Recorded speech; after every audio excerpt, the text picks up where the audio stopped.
میژونویس و وەرگێڕ و نویسەر و لێکولەر و ڕۆژنامەوان، پێشنوێژ و گوتارخین، هەواڵێ پڕانیا سەرکردێن کورد، زمان پارا و قسەخۆش و بگرنەژین، بە هەموو پیڤەرەکێ کەساتیەکێ مەزنێ کورد و کوردستانی.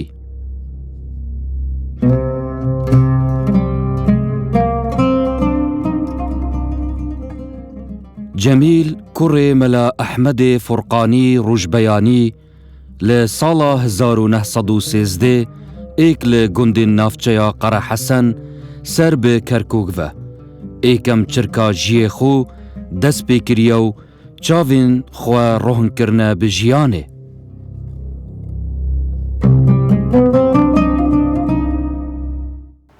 بنەماڵەیەکی مەلازادە بووە لە حەقەتە، بنەماڵەکەی خوێنەوار بوون و ڕۆشنفکر بوون و مەلا ئەحمەدی باوکی پیاوێکی ینی مەلایەکی زۆر ناسراو بووە لە ناوچەی کەرکووک، بەڵکو توان بڵێم لە کوردستانە.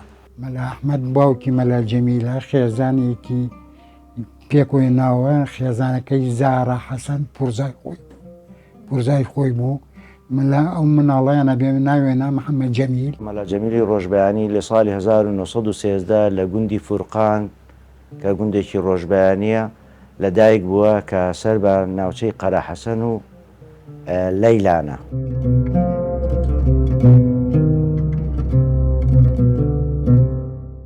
جەمیل ڕوژبەیانی دژیە 6 ساڵیدا لە دەف دایکا خwe فێری قورئانا پیرۆز بوویە.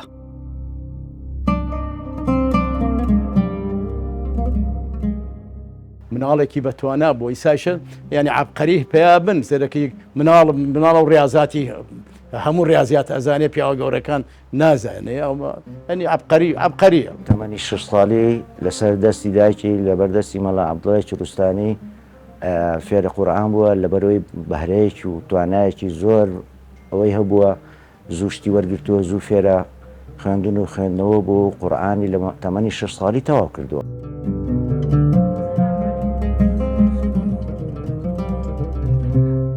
جەمیل ڕوژبەیانی لە ساڵا 1919 کۆ لەوی دەمی ژیێوی 6 ساڵ بوون، ئەچیت بۆ گوندێ باداوە لە کەرکووک لە دەف مەلا سەید عەبدولوەهاب فێری نویسین دبە.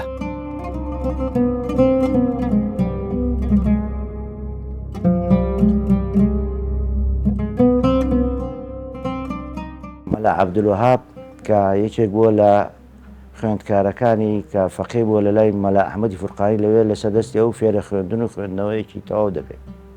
دوای ئەوەی کە لێرە مەلا یوسف نەقڵە بێ، مەلا جەمیل لەگەڵ خۆی دەباتە پردێ، لە پردێ ئەبێتە فەقێ مەرحوم بەرزانیشی لەگەڵا دەبێت لەوێ فێکەوە لای مەلا سەید یوسفی ڕۆژوای دەخوێنێت. پشتی ڤەگەڕیانە شێخ مەحموود حەفید لە ساڵا 1922 وەک مەلیکێ کوردستانê مەلا ئەحمەد بابێ جەمیل ڕوژبەیانی ئەدبیتە مامۆستا لە مزگەفتا مەزنا سلەیمانیê. جەمیل ڕوژبەیانی لە دەف babê xwe گۆلستان و بوستان xandiye.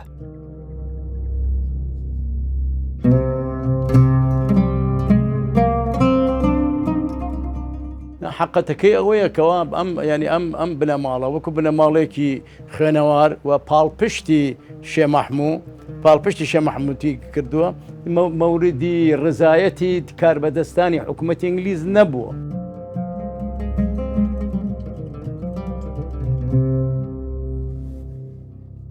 پشتی داگیرکاریە ئینگلیزان جەمیل ڕوژبەیانی جارێک دن ڤەدگەڕێت بۆ گوندێ باداوە.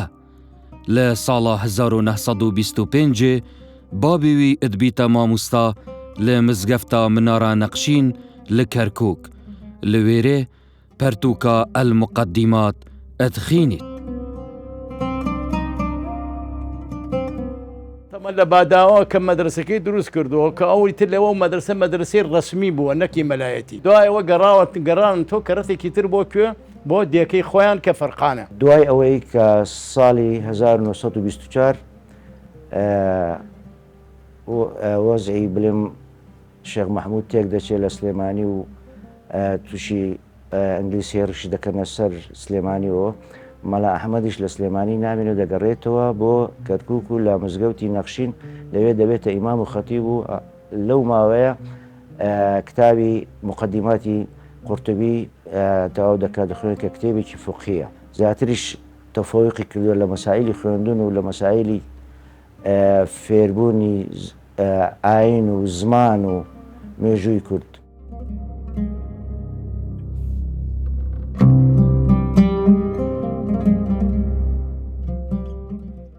ڕۆژبەیانی جارێک دن ئەچیت بۆ گوندێ باداوە لە قوتابخانەیەکە حکومی لە پولا 3 ئەتهێت وەرگرتن، پولا 4 و 5 لەوێرێ تەمام دکات.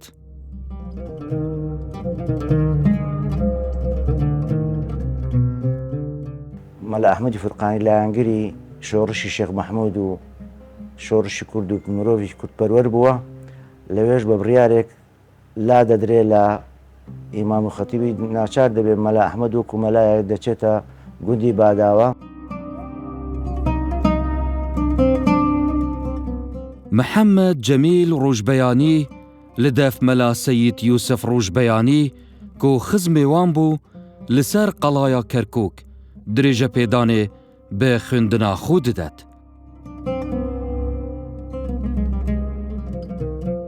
کە مامۆستا مەلا ئەحمەدی ڕۆژبەیانی گوندی فورقان بەجێ دێڵێ، مەلا جەمیلیش دێتە لای خزمێکی خۆیان کە مەلا سەید یوسفی ڕۆژبەیانیە لە قەڵای کەرکووک لەوێ لای ئەو دەخوێنێ. مەلا سەید یوسف ماوەیەک لەوێ دوای ئەوە نەقل دەبیان دەگوازرێتەوە بۆ پردێ، ئەویش لەگەڵ مەلا سەید یوسف دێتە پردێ و لەبەردەستی ئەو دەخوێنێ و علومی قورآن و فقه و شتانە فێر دەبێت. زۆر بە قابلێت بوو حتا لە وەختێکی لە غیابی خۆیان ئەو دەرسی داهاتوو.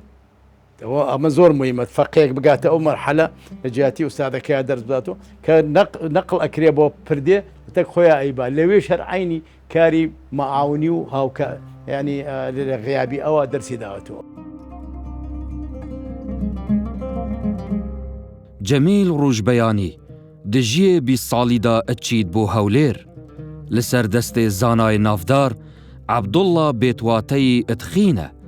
دیڤدا لە عەوێنە لە دەف مامۆستا مەلا عوسمان بۆ دەمەکێ کورد ئەتخینە دەنگ و باسێ کوشتنا بابێوی ئەدگەهی تێ. خۆی ئەڵێتی تەمەن مەرحومی مەلا جەمیل ئەڵێ پیا و نۆکەرەکانی ئینگلیز کەوتنە ئەوەی کەوا دژی باوکم بجەون ئاخری باوکم لە وەختی نوێژەی نازم ڕەمەزان بۆەوە بزانم کوژرا. ئەوڵ زامار کرا دوای زامار بردیان لە کەرکووک وەفاتی کرد. مەلا جەمیلیش کەیفی بەو خەڵکانە دەهات کە بیر و باوەڕی کوردایەتیانی هەیە و خەڵک پێ دەگەێنن کە گەیشتوتەوە بۆ 1 مانگ چۆتە ئەوێنە. بەڵام ئەو کاتە بووە کە خەبەری بۆ هاتووە کە باوکی شەهید کراوە چۆتە کەرکووک و دوای ئەوەی کە فاتیحە و شتانی تەوا بۆ لێەوە بەرەو کفری ڕۆیشتووە بۆ مەبەستی خوێندن و ئەڕوا بۆ منطقەی کفری بۆ خوێندن لەوێ لای مەلا محەممەد سەعیدی سوەیلی ئەوە کە مفتی کفری بووە لە مزگەوتی گەورە لەوێ دەرسی خوێندووە.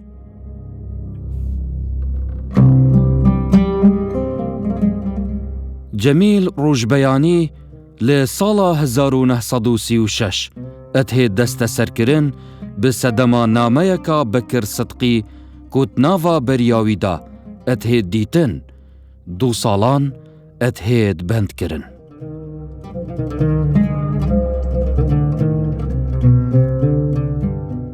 لە ساڵی 1936 مامۆستا مەلا جەمیل کە دەستگیر دەکرێت نامەیەکی بەکرسدقی لە گیرفانی بووە بۆیە 2 ساڵ حکم دەدرێ لەبەر ئەوەی نامەی بەکرسدقی لە گیرفان بچکە بەکرسدقی دوای ئەوە کە ئەوە بوو ئینقلابی لەسەر حکوومەتی مەلەکیکە بەڵام ئینقلابەکەی سەری نەگرت تێشدا کوژرا. لە کەرکووک ئەتهێت دەستە سەرکردن ئەدبەن بۆ نوگرە سەلمان دیڤدا بۆ عەمارە و 2 ساڵان لە زیندانێ ئەتمینتەوە. خۆناوارانی ئەو زمانش هەر لەو حەبسخانانە بوون وەکو مەسەن عەبدوڕەزاق حەسەنی وەکو باجەت ئەسەری ئەمانە کە لێوە بوونە ئەمان تەجیعی ئەویانە کردووە کە ئەو توزانیانە کە عەرەبێکی فەوق العادەی باشەیە ئەو کەکەوتە کەلکڵەی تەرجمەی شەرەفنامە ئەوانیش تەجیعیان کردووە دوایەوە نێرن بۆ حەبسخانەی عیمارە لەوێ تەواوی ئەکات و لە مینە پەنجاکانە چاپێکە لەبەر خاتر نەورۆز ئەو شەوە لە نورگرە سەلمان بەتانەکەی خۆی سووتان هاتە مزگەوت نایب لە مزگەوت نایب خوتبەی ئەدا بەسەر دا ئەبەزیە سەر خەڵکە ئەتر بەگشتی نیە یاتاقەکەی ئەپێچاوە پێش خۆی ئەیان گوت مەلا جەمیل یاتاقەکەت بۆ پێچاوەتەوە ئەیگوت بەخوا تاوێتر شورتە منی ئەبا شەرەفنامە لە فارسیەوە تەرجمە کردووە بۆ زمانی عەرەبی کە پێش ئەویش محەممەد عەلی عەونی لە فارسیەوە تەرجمەی کردو بەڵام وەرجێڕانەکەی مامۆستا مەلا جەمیل جیاوازەیەکی تری هەیە لەگەڵ محەممەد عەلی عەونی چونکە محەممەد عەلی عەونی وەکو مامۆستا مەلا جەمیل فارسی زانەوە نەبووە. پشتی لە گرتیگەهێ ئازاد دبە ئەچید گوندێ مەتارە لە دەڤبرایە خۆ مەلا محەممەد ئەمین و چەند ساڵەکان لە وێرە دبە دەست بە خوێندنا پەرتوک و فێرکردنا زاروکا و یارمەتیدانا خەڵکی لە کارێ جوتیاریە بێ بەرامبەر ئەتکەتن.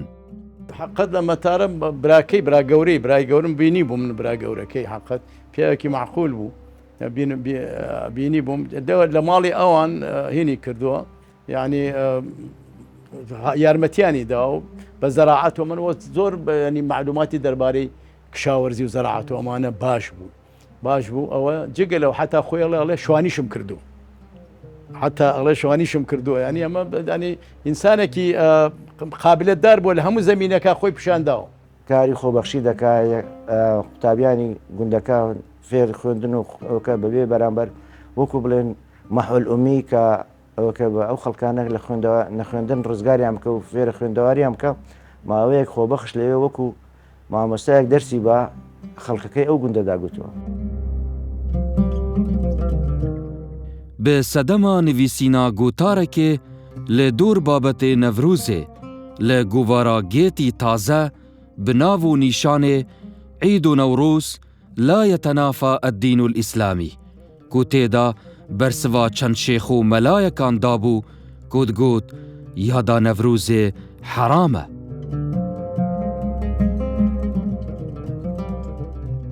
ئەو شێخە حتا سکاڵای نووسیە بۆ وەسیش بۆ ئەمن و بۆ هەمووی نەکان بڵاو کردێتەوە کەوا ئەمە ڕەبتی بە کوردۆ نییە و ئەمە نوعێکە لە ئاگرپەرستی و چی و ئەمانە لا تتنافى عيد نوروز مع الدين الإسلامي. طبعا ئەمە کەوە بڵاوە بێتەوە ئەمان ئەکەونە دژمنایەتێکی جدی مەلا جەمیلەوە بەڵام مەلا جەمیل هەر ئاخری موفق ئەبێ بۆ بەرپاکردنی ئەو جەژنە بەرپاکرێ. یعنی هەستی بە زوڵمی ئەو کاتی ڕژەمەکان دەکرد لەسەر میلەتەکەی و خەڵکی هاندەدا و ڕوشمیری دەکردن و وعی بۆ پەیدا بێتکەوە بێدەنگ نەبن بەرامبەر ئەو زوڵمانەی بەرامبەر میلەتەکەمان دەکرێت. لە کاتی وەرگرتنەوەی کتێبەکاندا خاڵم مامۆستا شێرزاد بە ڕەحمەت بێت داوای یاداشنامەکەی مەلا جەمیل ڕۆژبیانی دەکات لەوێدا ئاگداری دەکەنەوە کە بە هیچ شێوەیەک باسی ئەو یاداشنامەیە نەکات ئەگەرنا ئەم کتێبانی دیکەش وەرناگیرێتەوە.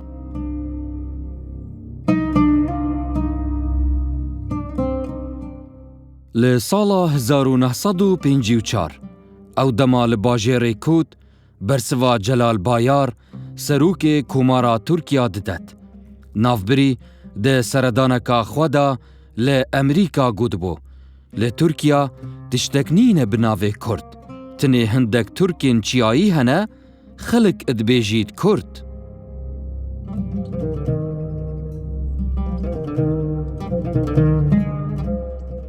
هەرچی زۆڵ و ستەمکردن لە کورد ئەبێتە زیاتر یەکگرتنی کورد و زدی ئیستیعمار و زدی زاڵمەکانی ئەوانەی کەوا عەزێت و فشارێدن.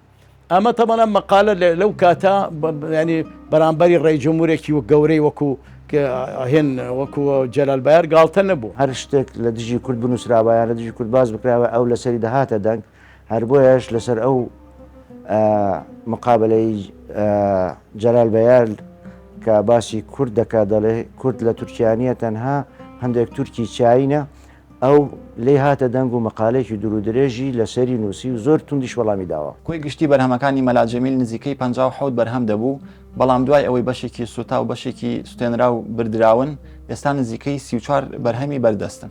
قەڵەمەکەشی زۆر تیژ بووە، لە هەر بابەتێکشتی بنووسی وایە نەقیزەی لە هەر شتێک بداوایە بەرامبەرەکەی زۆر دەیەشان.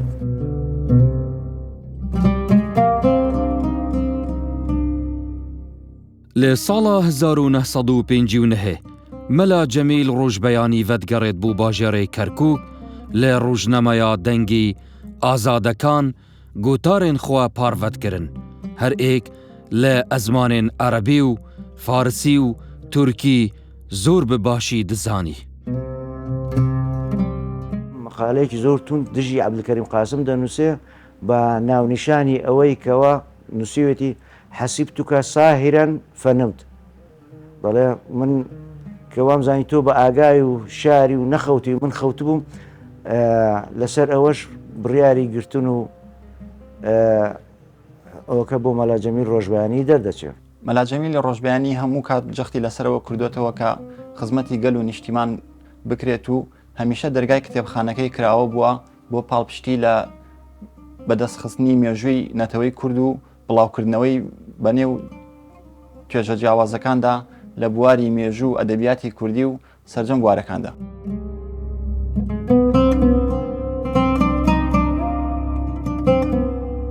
ڕۆژبەیانی پشتی شۆڕشا چاردەی تەمووزێ وە کەسایەت یەک کورد لە کۆڕ و کۆمبووناندا جهەکێ دیار هەبوو، ئەدگەل شاندەکێ عێراقی لە کورد و عەرەبان ئەچید بوو ئێکەتیا سۆڤیەت.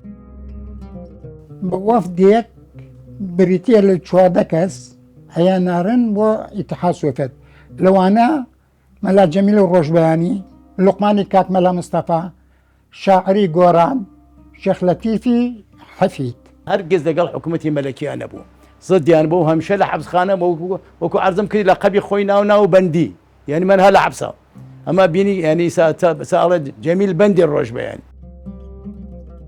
لە ساڵا 1963 ئەدگەیتە ناوا ڕێزێن شۆڕشێ، مەلا مستەفا بارزانی بە بڕیارەکە فەرمی مەلا جەمیل ڕۆژبەیانی وەک ئەندامێ دادگەها پێداچوون و دادوەرێ شەرعیە شۆڕشێ دەستنیشان دکات.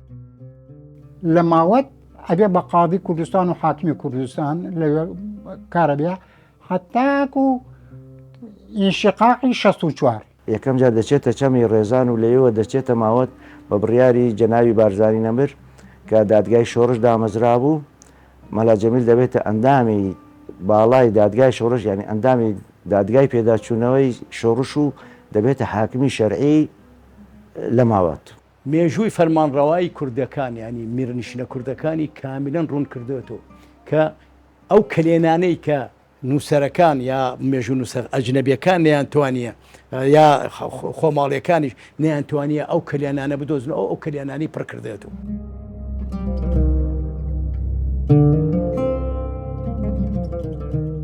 جەمیل ڕۆژبەیانی 15 ساڵن لە ئیرانێت مینە، ئەو دەما شۆڕشا ئیسلامیا ئیرانێ بسەرکەفتی خۆمەینی فەتوادا کۆ هێرشێ بکەنە سەر باژێرێ سنە. ڕۆژبەیانی گوتارە گەلێک تند لە دژی وێ هەنگاوێ نویسە.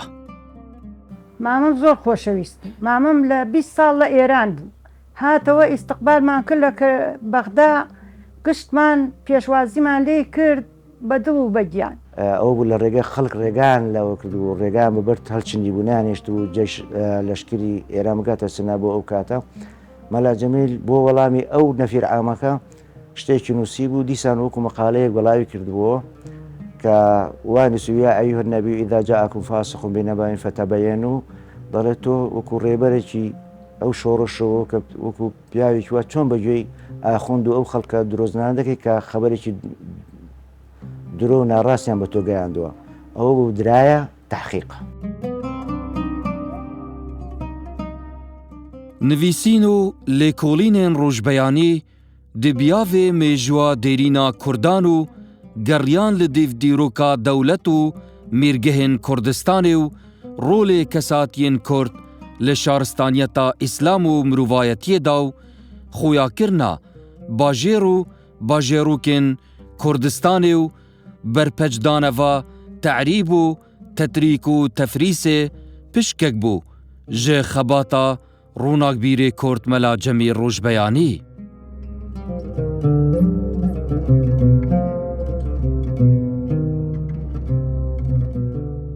جێی دەسی دیارە چی لە ناحیەی بە بابڵن کە تاریخی اجتماعی کورد بوو بێ یا دەربارەی مێژووی کۆنی کورد بوو بێ حەدیسی بوو بێ ئیسلامی بوو بێ نووسێتی بەڵام زیاتر دەوری لە تێر و تەسەلکردنی مێژووی میرنیشنە کوردەکانە بوو. مێژووی ئەم کتێبخانەیە دەگەڕێتەوە بۆ سەردەمی مەلا ئەحمەدی گەورەی ڕۆژبیانی فەرقانی چەندین دەستنووس و کتێبی خۆی هەیە تاکو ئێستا پارێزراون. هەر لەو سەردەمەوە مەلا جەمیل ڕۆژبیانی سەرپەرشتی ئەم کتێبانەی کردووە. لە ساڵی 1963 ئەم کتێبانە لە ماڵی خۆیان دەبێت لە گوندی تەرجلی سەر بە شارەدەی لەیلان. پشتی ڕۆژبەیانی لە ئێرانێ بەرەف عێراقێت هێتەوە ئەدبیتە ئەندامێکێ چەلەنگێ کۆڕی زانیاری کورد چەندین لێکۆلینên زانستی و مێژویی و ئەدەبی پارڤەکردن gelek kar li ser mijara binçîneyê peyvên Kurdî kir. باوکم با برای گەورەی بوو بەس باوکم ئەیگوت من لە عیلما گەورم من لە حیلما گەورم ئەو لە عیلما گەورەیە. مامۆستا مەلا جەمیلی ڕۆژبەیانی لەسەر ئەو هەڵوێستانەی کە هەی بووە مەقالاتی دەنووسی بۆ ئێرەی دەنات بۆ گۆڤارەکانی ئێرە لە سەنتەری برایەتی و لە گوڵان و لە شانە گۆڤاری شانەدەر و بۆ سلێمانیش گۆڤارەکانی سلێمانیشی دەنات ئەوانەی سلێمانی بە ناوی مؤەرخ کوردی دەنات ئەوانەی ئێرەش هەر بە ناوی مؤەرخ کوردی وشتان تەمان خەڵکێک هەبووە لێرە راپۆرتی لەسەر نووسی و حکوومەتی عێراقیش دەیزانی ئەو نووسینانە نووسینی مەلا جەمیل ڕۆژبەیانیە.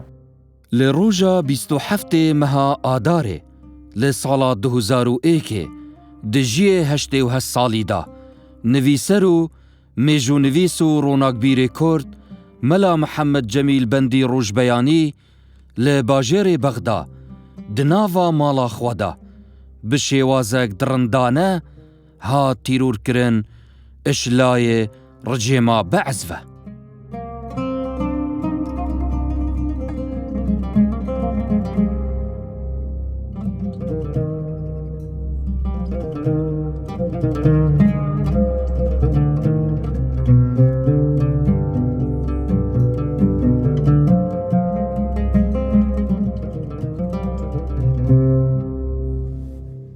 ئەدیلەکانی کە بەجێ ماون دیارە دوو کەس بووینە چکە دوو بوتلی بیبسی بەتال لەوێ کەوتیان لەسەر مێزەکە بووە و بە وایەری تەلەفۆن خنکاندبوویان و بە بیورێکی لە سەریاندا بوو سەریان ئەوە کردبوو.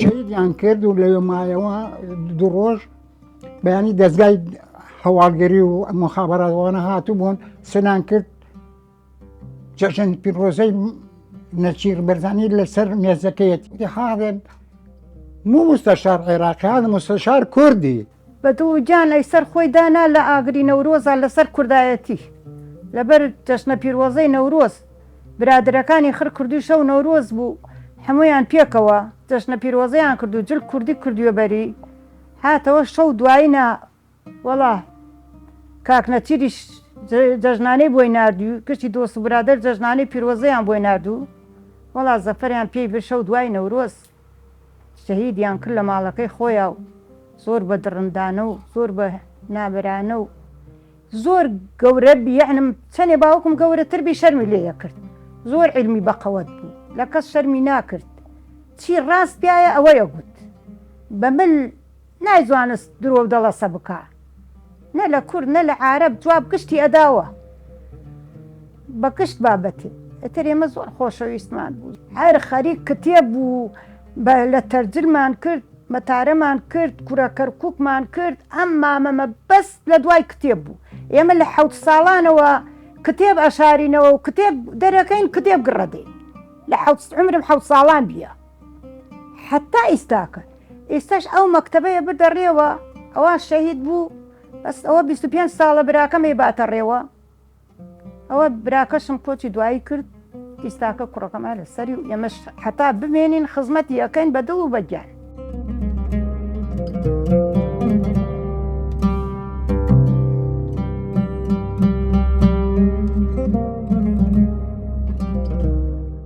پنجا ساڵ خزمەتی ئەدەبی عەرەب و کوردی کردووە.